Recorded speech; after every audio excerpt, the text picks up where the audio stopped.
An astonishing 1 in 5 2024 Trump voters now shun the Republicans in a prospective 2028 race.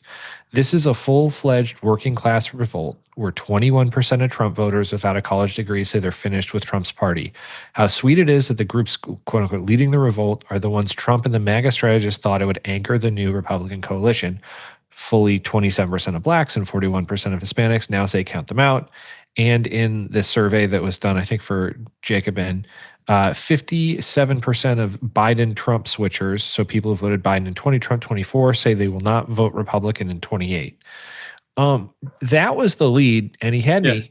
And then there was a lot, but his point was there is still some serious concern, and this goes into all those autopsies we talked about last year, including the one that didn't get released. They aren't coming back to, so a lot of those people aren't coming back to Democrats yet. Many actually in these polls are saying that they like Democrats less than they like Trump and MAGA. So, like, I'm curious what your reaction was to the rest of this.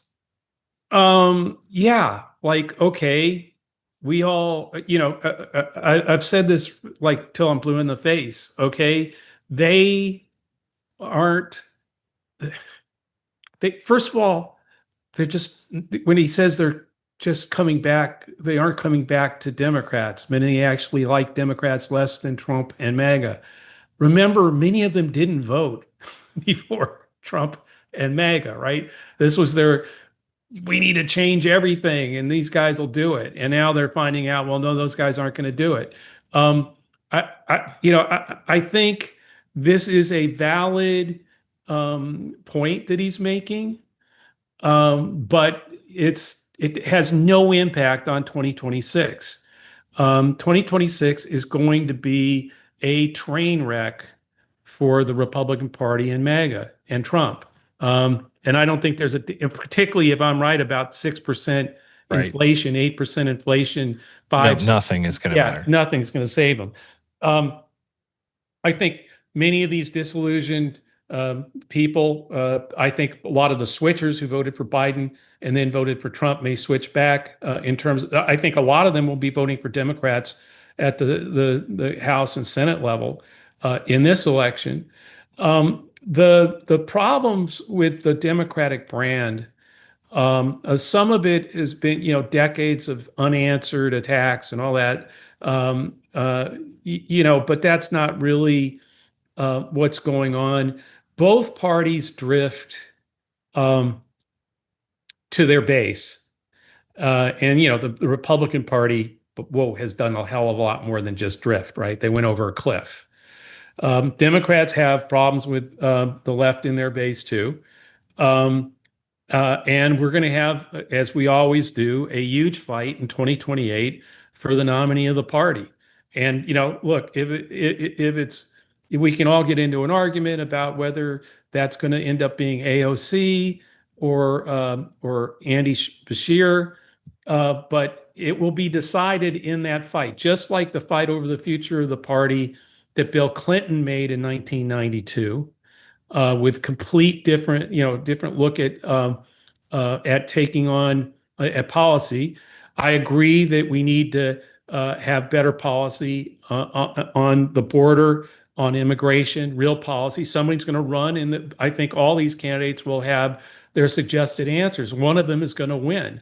Tell me what that Democrat's message is and who he or she is leading the party towards the fight in 2028, and I'll tell you whether Stan's right or not. He's right to make the warning.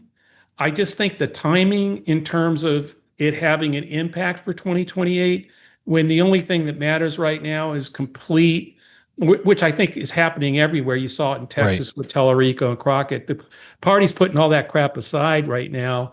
And just going for the win. We're having primaries, but we're putting, when it's over, we all are getting behind, and there's only one goal: beat the damn MAGA Republican who's on the ballot against you in 2026. Because if we don't do that, we've got enough things to worry about in 2028.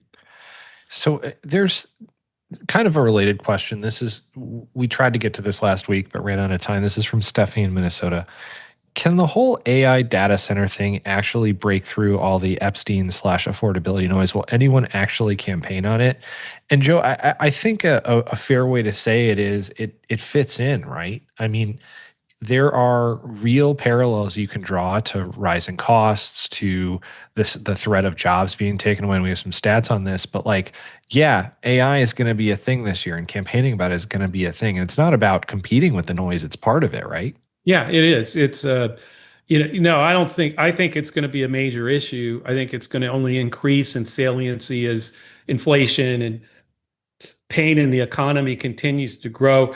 Senator Mark Warner, and you put this in the notes, but it's a good quote, said at the Axios AI Summit a week or two ago, excuse me, quote, AI economic disruption is going to be exponentially bigger than he thought just a few months ago.